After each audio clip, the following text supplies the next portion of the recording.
आज मी तुम्हाला जी घटना सांगणार आहे ती ऐकल्यानंतर तुमच्या पायाखालची जमीन सरकेल। उत्तर प्रदेश राज्यामधील मेरठ जिल्ह्यामधील मवाना या छोट्याशा गावातील आहे। या गावामध्ये प्राजक्ता नावाची एक अतिशय सुंदर महिला राहत होती। मात्र तिच्या वागण्या बोलण्याबद्दल गावात अनेक चर्चा होत असायच्या। प्राजक्ता ही दिसायला अत्यंत सुंदर होती। तिचं वय साधारण 32 वर्षाच्या आसपास होतं। त्या दिवसात उन्हाळ्याचे दिवस सुरू होते। तिचा नवरा परदेशात नोकरीसाठी गेला असल्यामुळे ती घरामध्ये एकटी राहत होती। दरम्यान प्रचंड उकाड्यामुळे एक दिवशी तिच्या घरातील कूलर अचानक बंद पडला। कूलर खराब झाल्यानंतर तिने घराजवळच्या गॅरेजमध्ये काम करणाऱ्या रोहित नावाच्या तरुणाला घरी बोलवलं। ती रोहितला म्हणाली, रोहित, आमच्या घरचा कूलर अचानक बंद पडलाय। घरात तो दुरुस्त करून देईल असे कुणी नाही। तू येऊन तो पाहशील का? गरज पडली तर बाजारात नेऊन दुरुस्त करून आण। रोहित तिचं बोलणं ऐकून म्हणाला, ठीक आहे मॅडम, उन्हाळा देखील खूप आहे, मी येतो। दुसऱ्या दिवशी सकाळी साधारण 10 वाजण्याच्या सुमारास रोहित प्राजक्ताच्या घरी पोहोचला। घरासमोर पोहोचल्यावर त्याने आवाज दिला, मॅडम मॅडम, पण आतून मात्र काहीच उत्तर आलं नाही। त्यावेळी प्राजक्ता बाथरूममध्ये आंघोळ करत होती। पाण्याच्या आवाजामुळे तिला रोहितचा आवाज ऐकू आला नाही। ती घरात एकटीच राहत असल्यामुळे बाथरूमचं दारही पूर्ण बंद नव्हतं। रोहित हळूहळू घरात शिरला। त्याला बाथरूममधून पाण्याचा आवाज ऐकू आला, म्हणून तो त्या दिशेने गेला। त्याने पुन्हा आवाज दिला। त्या क्षणी त्याची नजर प्राजक्तावर पडली। काही क्षण जागेवरच तो थबकून राहिला। अशा अवस्थेत तिला पाहिल्यानंतर त्याच्या मनात वेगवेगळे विचार सुरू झाले। त्याची नजर तिच्यावरच खिळून राहिली। काही वेळ तो तसाच उभा राहून पाहत राहिला। थोड्या वेळाने त्याने मोठ्याने पुन्हा आवाज दिला। आवाज ऐकल्यानंतर प्राजक्ता घाईघाईने आंघोळ आटपून बाहेर आली। बाहेर आल्यानंतर तिने रोहितची विचारपूस केली। दिवसभर तो तिच्याच घरी थांबला। रात्री साधारण 11 वाजेपर्यंत तो तिथेच होता।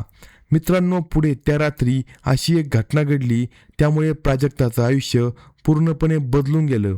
नेमकं रोहितने प्राजक्तासोबत असं काय केलं ज्यामुळे तिची अवस्था गंभीर झाली? ही संपूर्ण घटना मी तुम्हाला या व्हिडिओमध्ये सांगणार आहे। जर तुम्ही चॅनलवर नवीन असाल तर कलम 302 या मराठी चॅनलला लगेच सबस्क्राईब करा। प्राजक्ता ही अभ्यासामध्ये खूप हुशार होती। ती रोज कॉलेजला जात असायची। याच काळात तिची एका तरुणासोबत ओळख झाली। सुरुवातीला त्यांची साधी मैत्री होती, नंतर त्या मैत्रीचं रूपांतर प्रेमामध्ये झालं। कॉलेजला येता जाता दोघे नेहमी एकत्र असायचे। रोजच्या भेटीगाठी, गप्पा आणि सहवासामुळे त्यांच्यामध्ये जवळीक वाढत गेली। गावातील लोकांच्या नजरेत ही गोष्ट आली। हळूहळू शेजाऱ्या पाजाऱ्यांमध्ये चर्चा सुरू झाली की या दोघांमध्ये काहीतरी सुरू आहे। ही गोष्ट अखेर प्राजक्ताच्या घरच्यांच्या कानावर देखील गेली। त्यानंतर तिच्या घरच्यांनी तिच्यावर अधिक लक्ष ठेवायला सुरुवात केली। तिला एकटीला बाहेर जाणं कमी केलं। त्यांनी ठरवलं की आता तिचं लग्न लवकरात लवकर करून द्यायचं। त्यासाठी त्यांनी योग्य मुलाचा शोध सुरू केला। असं करता करता साधारण 6 महिने निघून गेले। शेवटी त्यांना एक चांगला मुलगा मिळाला। त्या मुलाचं नाव होतं समीर। समीर हा सुशिक्षित, सुसंस्कृत आणि चांगल्या आर्थिक परिस्थिती असलेल्या कुटुंबातील होता। घरच्यांना तो पसंत पडला। प्राजक्ताला देखील काही आक्षेप नव्हता। मग दोघांचं लग्न मोठ्या थाटामाटात पार पडलं। लग्नानंतर प्राजक्ता सासरी गेली। तिने सासू सासरे आणि नवरा समीर सोबत नव्या आयुष्याची सुरुवात केली। तिनं तिचं जुनं प्रेम मागे सोडण्याचा प्रयत्न केला। सुरुवातीला तिचा संसार अतिशय आनंदात सुरू होता। हळूहळू वर्ष पुढे सरकत गेली। लग्नाला 4-5 वर्ष झाली, पण त्यांना मूल होत नव्हतं। त्यामुळे प्राजक्ता खूप चिंतेत असायची। समीरला देखील याचं खूप दुःख व्हायचं। दोघांनी अनेक प्रयत्न केले, पण त्यांना यश मिळालं नाही। समीर आपल्या बायकोवर खूप प्रेम करत होता। तिला कोणत्याही गोष्टीची कमतरता भासू नये म्हणून त्याने परदेशात जाऊन काम करण्याचा निर्णय घेतला। लग्नानंतर काही महिन्यानंतर तो कमाईसाठी परदेशात निघून गेला। 6 महिने, कधी वर्षातून एकदा असा वेळ मिळेल तेव्हा तो घरी यायचा। 2-3 दिवस बायकोसोबत राहून पुन्हा कामासाठी परदेशात निघून जायचा आणि इथूनच त्याच्या आयुष्यातील पुढच्या मोठ्या वळणाची सुरुवात झाली। समीर परदेशात गेल्यानंतर प्राजक्ता आपल्या सासू सासऱ्यांसोबत सासरीच राहत असायची. अशा प्रकारे दिवस, महिने आणि वर्ष पुढे सरकत होती. तिला पैशांची कोणतीच अडचण नव्हती, कारण समीर दुबईमध्ये चांगली नोकरी करत होता आणि दर महिन्याला तिच्या गरजेनुसार पैसे पाठवत असायचा. त्यामुळे आर्थिकदृष्ट्या तिचं आयुष्य सुखानं चाललं होतं. मात्र तिच्या आयुष्यात दोन गोष्टींची मोठी उणीव होती. एक म्हणजे नवऱ्याचं प्रेम आणि दुसरं म्हणजे स्वतःचं मूल. या दोन गोष्टींची कमतरता तिच्या मनाला सतत टोचत होती. दरम्यान उन्हाळा सुरू झाला. घरात एसी नव्हता, पण कूलर आणि फॅन होते. त्या वर्षी उकाडा प्रचंड होता. एक दिवशी अचानक घरचा कूलर बंद पडला. प्राजक्ता विचार करू लागली, घरात असा कुणी नाही जो हा एवढा मोठा कूलर बाजारात नेऊन दुरुस्त करून आणेल. मी एकटी तो उचलूनही नेऊ शकणार नाही. तेवढ्यात तिच्या लक्षात आलं की तिच्या घराजवळच एका छोट्या गॅरेजमध्ये रोहित नावाचा तरुण काम करत होता. रोहित वयाने अवघा 22-23 वर्षाचा तरुण होता. प्राजक्ता कधी कधी त्याच्याकडून घरातील छोटी मोठी कामं करून घ्यायची. बराच वेळ विचार केल्यानंतर तिने रोहितला फोन लावला. ती म्हणाली, रोहित, आमच्या घरचा कूलर खराब झाला आहे. उकाड्यामुळे खूप त्रास होतोय. तुला वेळ असेल तर येऊन बघशील का?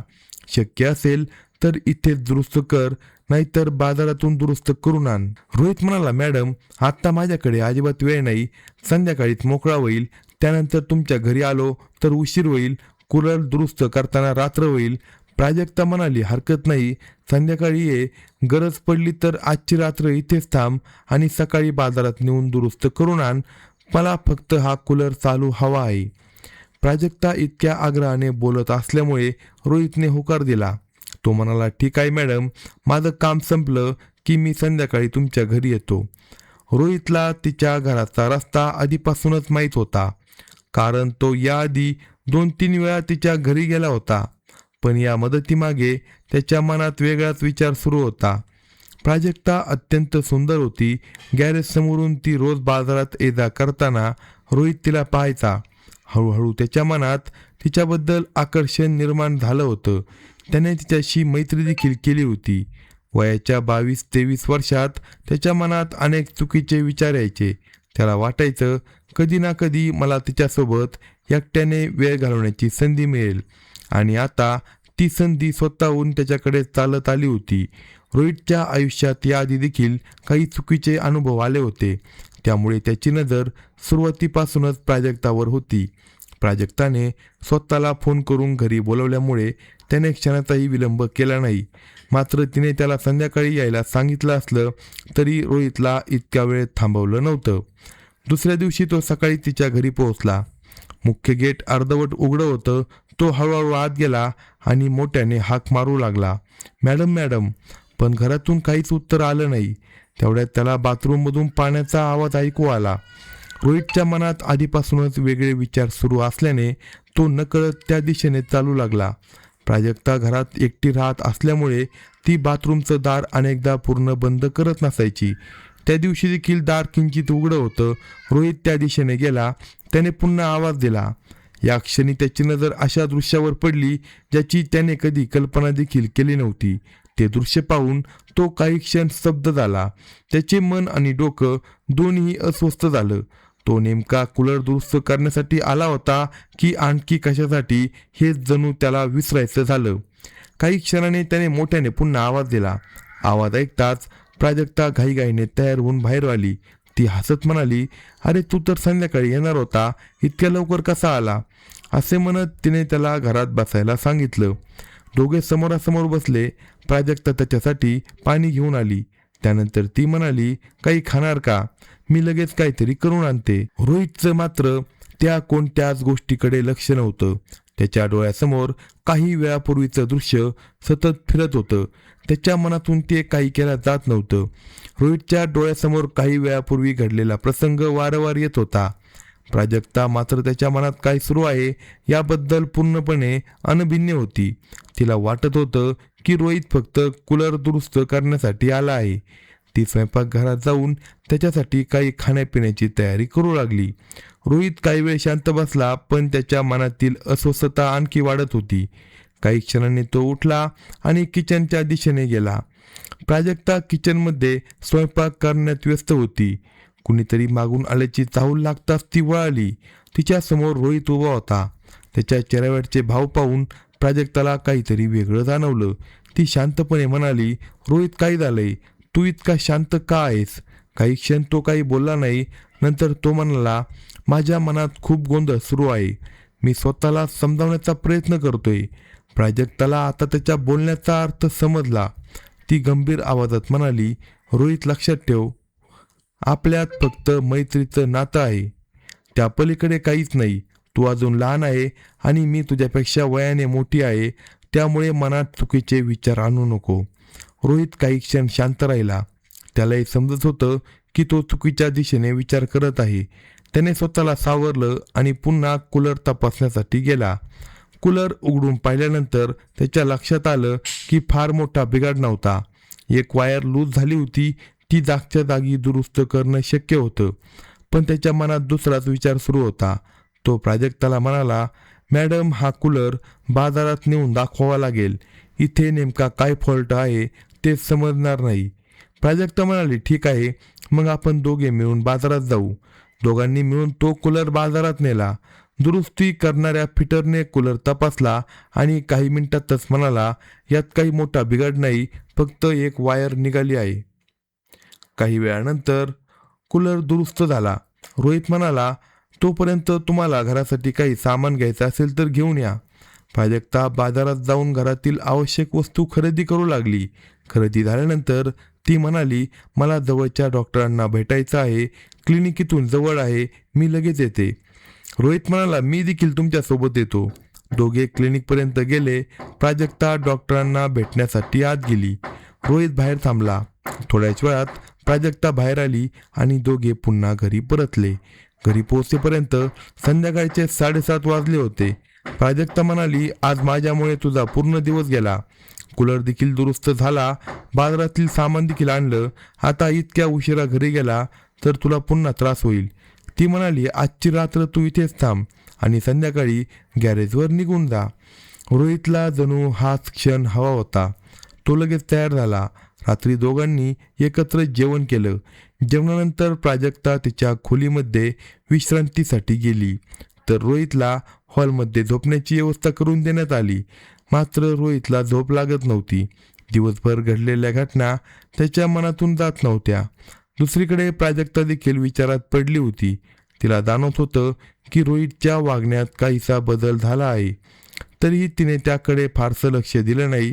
तिला वाटलं कदाचित दिवसभराच्या थकव्यामुळे तो अस्वस्थ असेल.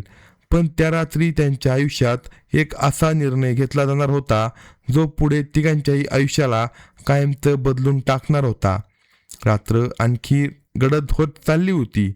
संपूर्ण घरामध्ये शांतता पसरली होती. बाहेर फक्त कधीतरी कुत्र्यांच्या भुंकण्याचा आवाज येत होता. प्राजक्ता तिच्या खोलीमध्ये विश्रांती घेत होती, तर रोहित हॉलमध्ये अंथरुणावर पडला होता. पण त्याच्या डोळ्यांना झोप लागतच नव्हती.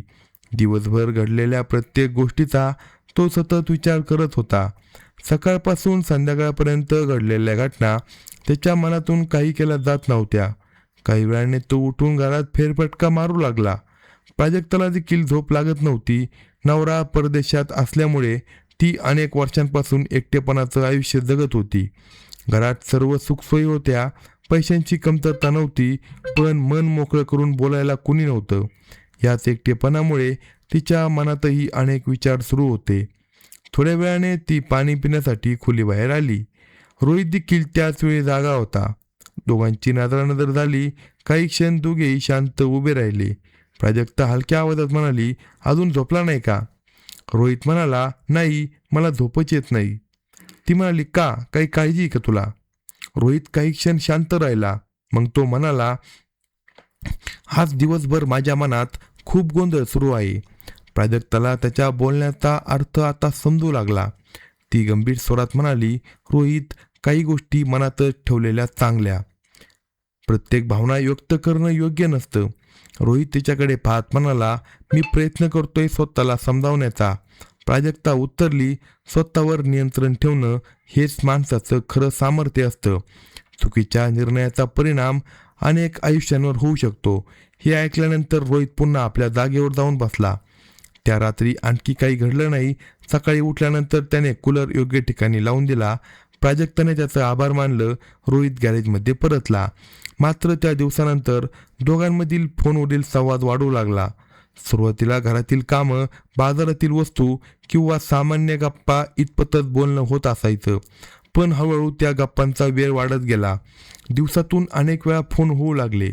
प्राजक्ताचा बराच वेळ एकटेपणात जात असल्यामुळे ती देखील रोहितसोबत सहज बोलू लागली.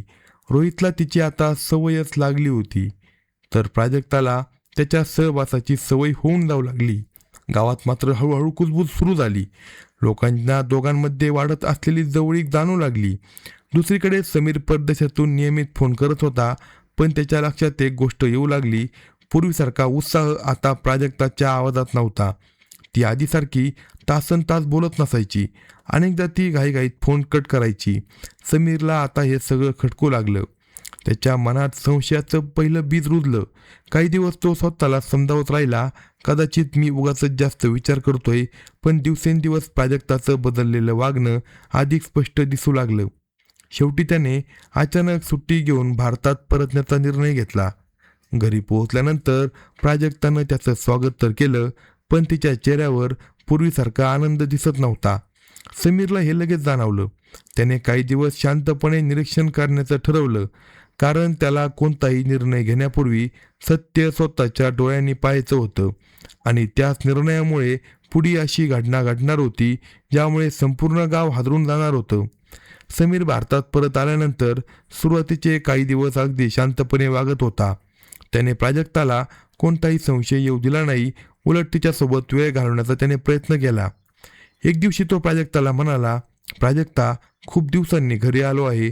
चल ना, आपण 3-4 दिवस कुठेतरी फिरून येऊ.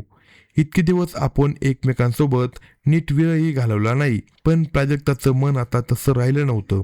ती कोणतं ना कोणतं कारण सांगून तो विषय टाळू लागली. ती म्हणाली, कशाला बाहेर जायचं, आपण घरीच आराम करू. इतक्या दिवसांनी आलाय, थोडी विश्रांती घे. समीरनं तिच्या चेहऱ्याकडे पाहिलं. त्याला जाणवलं की ती बोलत तर आहे, पण मनापासून नाही. रात्रीही त्याला तिच्या वागण्यातला बदल स्पष्ट जाणवत होता. पूर्वी तो परदेशातून अनेक महिन्यांनी घरी आला की प्राजक्ता खूप आनंदी असायची. तिच्या बोलण्यामध्ये उत्साह असायचा. पण यावेळी सगळं वेगळं होतं. त्यामुळे समीरच्या मनातील संशय आणखी गडद झाला. दुसऱ्या दिवशी त्याने एक प्लॅन आखला. तो सकाळी घराबाहेर पडताना सहजपणे म्हणाला, आज मला एका नातेवाईकाच्या घरी जायचं आहे. परत यायला संध्याकाळ होईल, कदाचित रात्र देखील होईल. माझी वाट पाहू नको. प्राजक्ताने सहजपणे मान हलवली. समीर घराबाहेर पडला, मात्र तो प्रत्यक्षात कुठे गेला नाही. घरापासून काही अंतरावर तो लपून बसला आणि तो घरावर लक्ष ठेवू लागला. सुमारे अर्ध्या तासानंतर प्राजक्ताने मोबाईल हातात घेतला. तिने कोणाला तरी फोन लावला. फोन आल्यानंतर काही मिनिटातच रोहितने आपले गॅरेज बंद केले आणि तो थेट प्राजक्ताच्या घराकडे निघाला. हे सर्व नवरा समीर दुरूनच पाहत होता. त्याच्या मनातील संशय आता जवळजवळ खात्रीत बदलला होता. रोहित घरात गेल्यानंतर समीरने काही वेळ थांबण्याचं ठरवलं. त्याला घाईघाईत निर्णय घ्यायचा नव्हता. त्याला स्वतःच्या डोळ्यांनी सत्य पाहायचं होतं. थोडा वेळ गेल्यानंतर तो हळूहळू घराजवळ आला. घराचं मुख्य दार बंद होतं. आतून बोलण्याचे आवाज येत होते. समीरचं हृदय जोराने धडधडू लागलं. काही क्षण तो तसाच उभा राहिला. मनात एकच प्रश्न होता, मी जे विचार करतोय ते खरं असेल का? शेवटी त्याने धीर करून घरात प्रवेश केला. आत गेल्यावर त्याच्या डोळ्यासमोरचं दृश्य पाहून तो पूर्णपणे हादरला. त्याच्या बायकोला आणि रोहितला एकमेकांशी असलेला जवळीकपूर्ण संबंध त्याच्या नजरेस पडला. त्या क्षणी त्याच्या मनात राग, वेदना, विश्वासघात आणि अपमान या सगळ्या भावना एकाच वेळी उसळल्या. त्याने दोघांना जाब विचारला. घरात मोठा वाद सुरू झाला. प्राजक्ता समीरला शांत करण्याचा प्रयत्न करत होती. रोहितची परिस्थिती समजावून सांगण्याचा प्रयत्न करत होती. मात्र त्या क्षणी नवरा समीर कोणाचाही ऐकण्याच्या मनस्थितीत नव्हता. रागाच्या भरात त्याच्याकडून एक अत्यंत भयंकर निर्णय घेतला गेला आणि त्याच निर्णयामुळे काही क्षणात 3 कुटुंबाचं आयुष्य कायमचं उद्ध्वस्त होणार होतं. समीरला राग आला आणि त्याचा राग अनावर झाला. त्याच्या डोळ्यासमोर त्याच्या संसाराचा विश्वास तुटताना दिसत होता. अनेक वर्षे परदेशात राहून कुटुंबासाठी कष्ट करणाऱ्या समीरला त्या क्षणी स्वतःवरच विश्वास बसत नव्हता. तो संतापूर म्हणाला, मी तुमच्यासाठी दिवसरात्र मेहनत करत होतो, प्रत्येक महिन्याला पैसे पाठवत होतो, तुझ्या सुखासाठी स्वतःच्या इच्छा बाजूला ठेवल्या आणि आज मला हे पाहावं लागत आहे. प्राजक्ता घाबरलेल्या आवाजात म्हणाली, समीर माझं ऐकून घे, रागाच्या भरात कोणता निर्णय घेऊ नको. रोहित देखील मधी पडला. तो म्हणाला, समीर भाऊ तुम्ही शांत व्हा, आपण बसून बोलू. पण समीर त्या क्षणी कोणाचंही ऐकण्याच्या मनस्थितीत नव्हता. राग, अपमान आणि विश्वासघाताच्या भावनेने त्याचा संयम पूर्णपणे तुटला. क्षणभरात घरातील वातावरण भीषण बनलं. वाद इतका वाढला की समीरने जवळच पडलेले धारदार हात त्याला उचललं. प्राजक्ताने त्याला थांबवण्याचा प्रयत्न केला. रोहित मागे सरकू लागला. मात्र रागाच्या भरात समीरने रोहितवर प्राणघातक हल्ला केला. रोहित गंभीर जखमी होऊन खाली कोसळला. हे दृश्य पाहताच प्राजक्ता मोठ्याने ओरडू लागली आणि समीरला वाचवण्याचा प्रयत्न करू लागली. परंतु त्या क्षणी समीरचा स्वतःवरचा ताबा उरला नव्हता. झटापटी दरम्यान प्राजक्ता देखील गंभीर जखमी झाली होती. काही क्षणात घरात पूर्ण शांतता पसरली. समीर काही वेळ स्तब्ध उभा राहिला. त्याच्या हातून काय घडलं आहे याची जाणीव होताच त्याचा राग ओसरला आणि त्याच्या जागी पश्चात्तापाने घर केलं. तो काही वेळ दोघांकडे पाहत राहिला. घरभर भीषण शांतता होती. काही वेळानंतर त्याने घटनास्थळ सोडलं आणि तो थेट पोलिसांच्या ठाण्यात जाऊन उभा राहिला. पोलिसांसमोर जाऊन त्याने स्वतःहून शरणागती पत्करली. तो शांत आवाजात म्हणाला, माझ्याकडून मोठा गुन्हा झाला आहे. माझ्या घरी 2 जण गंभीर अवस्थेत आहे. कृपया तातडीने चला. ही माहिती मिळताच पोलीस तात्काळ घटनास्थळी पोहोचले. घराचा पंचनामा करण्यात आला. फॉरेन्सिक पथकाला घटनास्थळी बोलवण्यात आलं. पुरावे गोळा करण्यात आले आणि दोघांनाही पुढील कायदेशीर प्रक्रियेसाठी रुग्णालयात हलवण्यात आलं. अशाच नवनवीन स्टोरी ऐकण्यासाठी कलम 302 या मराठी चॅनेलला सबस्क्राईब करा आणि आपल्या प्रतिक्रिया कमेंट बॉक्समध्ये कळवा.